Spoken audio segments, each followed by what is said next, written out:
Sim. Diego segue conosco aqui no Conexão Brasília e tivemos no fim de semana, né, Diego? O principal destaque é a prisão do general Braga Neto no último sábado. Até a informação que foi divulgada é que houve uma tentativa de jogar para o sábado, porque na sexta era dia 13, dia em que foi decretado o AI-5, então para não, de algum modo, não parecer uma provocação aos militares, isso ficou para o sábado, o que, na minha visão, absolutamente sem sentido, mas foi o que fizeram. Mas, ô Diego, vamos refletir um pouco aqui sobre essa participação dos militares na nossa vida política. Vamos sim, Nonato. Mais um assunto polêmico, sensível, não se falou em outra coisa aqui em Brasília, em boa parte do Brasil também nesse fim de semana, que não a prisão do general Braga Neto. E eu vou tentar, nesse comentário de agora, Nonato, Michele, acalmar um pouquinho as paixões em relação a esse assunto que são sempre latentes. A gente está no meio desse estouro do filme Ainda Estou Aqui, que eu assisti, belíssimo filme. Você que ainda não assistiu, você precisa assistir ao filme brasileiro do Walter Salles, Ainda Estou Aqui. Mas eu queria puxar o olhar do nosso ouvinte, a atenção do nosso ouvinte para o momento atual em relação aos militares e à política brasileira, para que a gente não caia na tentação do extremismo, nem de um lado de dizer que todo militar é golpista, quando eu olho para uma farda de militar, eu já tenho ojeriza e nenhum presta, aquela coisa toda, e também do outro lado dizer, olha, ele é um general 4 estrelas, ele não fez nada de errado, que absurdo vocês prenderem um general 4 estrelas, que falta de respeito, isso não existe e tudo mais. Nenhuma coisa nem outra. Vamos respirar fundo aqui e vamos à discussão dos militares entre os políticos, dos militares entre os civis dentro da vida política brasileira. Existem vários projetos, não é apenas um, não são somente 2, existem vários projetos tramitando no Congresso Nacional que tratam desse assunto, que proíbem, por exemplo, que sugerem a proibição de militares da ativa se candidatarem, participarem da vida pública, ocuparem cargos públicos dentro do legislativo, dentro do executivo, que seja. E o que eu gostaria de dizer para o nosso ouvinte é de que, sim, os militares podem participar da vida política. Poder pode. Vários países seguem essa linha, Michele Nonato. Inclusive os Estados Unidos, que muitas vezes é referência para todo mundo. A gente vê militares ocupando cargos estratégicos. Aqui no Brasil, historicamente, o Ministério da Defesa hoje está ocupado por um civil, José Múcio Monteiro, mas historicamente o Ministério da Defesa é ocupado por um militar. O GSI, que é o Gabinete de Segurança Institucional da Presidência da República, que cuida ali da parte mais de estratégia, de inteligência, da segurança do Palácio do Planalto e do próprio presidente da República, também geralmente é ocupado por um cargo militar. E o governo Bolsonaro veio, desde a redemocratização, e fez o governo mais militar da história democrática do Brasil, digamos assim. A presença dos militares no governo aqui em Brasília já era algo que estava crescendo ali no governo de Michel Temer, após o impeachment de Dilma Rousseff. O nosso ouvinte um pouco mais atento a isso vai se recordar que havia vários militares, inclusive no Palácio do Planalto, durante o governo de Michel Temer.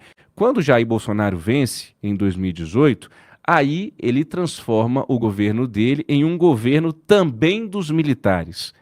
Por militares, com militares e paramilitares. E aí a gente bate recorde, você, nosso ouvinte, deve se recordar, de militares em ministérios, de militares no próprio Palácio do Planalto, em estatais especificamente, na Apex, os militares tomaram conta até da Apex, aquela empresa que cuida da promoção do Brasil no exterior, a ponto de voltar a se falar até mesmo da criação e da existência de um chamado partido militar, o que iria contra todas as regras aí da instituição Forças Armadas.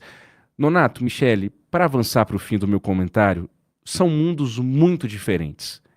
O Palácio do Planalto, o Congresso Nacional, os quartéis, a caserna, nós estamos falando de mundos que são muito diferentes, no jeito de ver o mundo, no jeito de tratar as pessoas, no linguajar, na linguagem, no foco das questões. A caserna é uma coisa, a vida política é outra. E isso ficou muito claro no governo de Jair Bolsonaro. Eu quero dar um passo atrás para falar da prisão de Braga Neto hoje, justamente porque isso faz parte de um caminho, que foi um caminho da militarização de um governo democrático eleito, que era o governo do presidente Jair Bolsonaro.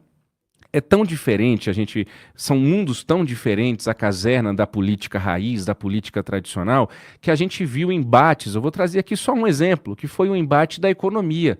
De um lado, a gente tinha Paulo Guedes, o todo-poderoso ministro da Economia de Jair Bolsonaro, que queria avançar com privatizações, que queria avançar com concessões públicas e privadas, parcerias público-privadas, até porque isso havia sido uma promessa de campanha do Jair Bolsonaro em 2018, e o Paulo Guedes esbarrou justamente na barreira militar, nos militares que tinham apreço pelas estatais criadas durante a ditadura, que ninguém podia mexer nessas estatais. Ou seja, os militares são estatizantes, não são liberais. E a gente viu esse duelo acontecer e acabou que não aconteceu praticamente nada. Teve uma ou outra concessão, um outro avançar ali de privatização, mas nada daquilo que havia sido prometido por Jair Bolsonaro e Paulo Guedes, muito por conta dos militares.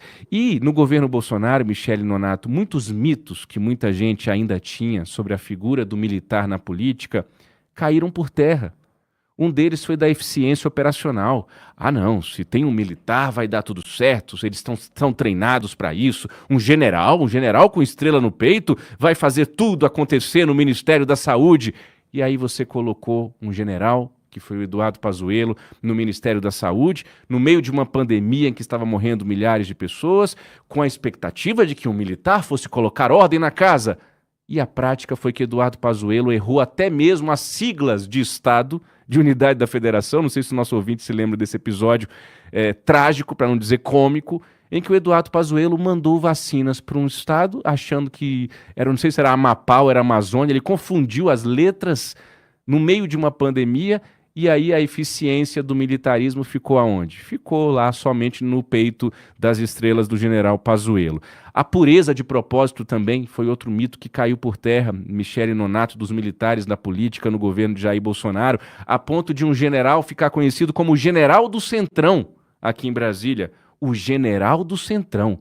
O governo Bolsonaro, que havia sido eleito em 2018, dizendo que ia acabar com a mamata, que ia mudar tudo isso que está aí, e que quem falasse Centrão, como é que era que o general Augusto Heleno cantava na campanha? Se gritar, pega Centrão, não fica um, meu irmão. Pois pois durante o governo Bolsonaro teve general que ficou conhecido como General do Centrão, porque fez o jogo do orçamento secreto. Então, o poder da caserna, Michele Nonato, e eu concluo, é diferente do poder da Brasília raiz, da política raiz.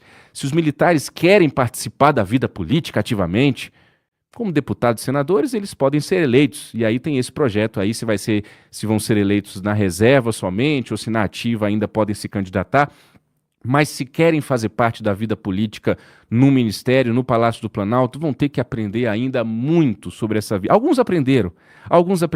O Eduardo Pazuello foi para o Ministério da Saúde para dizer sim e amém a tudo que o Bolsonaro queria, inclusive para a cloroquina em meio à pandemia da Covid-19. Militares que não se curvaram ao capitão Bolsonaro, como Santos Cruz, como Rego Barros, foram chutados do Palácio do Planalto pelo então presidente Bolsonaro, assim como o então vice-presidente, hoje senador Hamilton Mourão, que também nunca disse amém para tudo que o Bolsonaro queria, e a relação ficou atritada, perdoe o neologismo aqui, ao longo de todo o governo. O Exército vai tentar se descolar dessa prisão do Braga Neto, Michele Nonato, mas não vai conseguir tão fácil assim. É claro que a prisão do Braga Neto esbarra no Exército, esbarra na instituição Forças Armadas, que teria que estar completamente à parte de toda essa discussão política partidária no Brasil. E eu resumo dizendo o seguinte para você que está me ouvindo: a participação dos militares nesse governo militar que foi o governo do Bolsonaro não foi boa para ninguém. Não foi boa, inclusive, para os próprios militares. Não foi boa, inclusive, para a própria credibilidade das Forças Armadas. E por quê? Porque eles se empolgaram tanto e acharam que eram donos do Brasil junto com o Bolsonaro. Presidente da República não é dono do Brasil coisa alguma. Muito menos militares auxiliares de um presidente da República, que se acharam donos do Brasil, assim como o Bolsonaro. Acharam que porque tinham chegado ao poder democraticamente, poderiam fazer o que fizeram. A votação em 2018 não foi entre o militarismo e o não militarismo. foi entre Bolsonaro e entre Fernando Haddad, porque o Lula estava preso naquela ocasião. Então, Nonato, Michele, os militares olharam muito para si ao longo do governo Bolsonaro e se esqueceram de olhar para o Brasil. E aí, nesse ponto, eles se assemelharam muito aos maus políticos de Brasília, que muitas vezes chegam ao poder buscando o próprio poder, que muitas vezes chegam ao poder buscando os próprios benefícios. E a gente viu a reforma da Previdência dos militares acontecer, a parte da reforma das Previdências de nós, réis mortais, que não somos militares, que não temos estrelas no nossa farda, no nosso uniforme, tivemos uma reforma da Previdência aí, tá aí. Os militares tiveram uma reforma da Previdência própria, que a gente nem fala muito dela, mas que foram benefícios atrás de benefícios conquistados em um governo que era praticamente um governo militar. Nesse quesito, ao trabalhar para si mesmo, os militares aprenderam o que é a má política em Brasília, que é tão ruim quanto a sombra do comunismo real ou fantasiosa, viu, Michele e Nonato? Eu volto com vocês.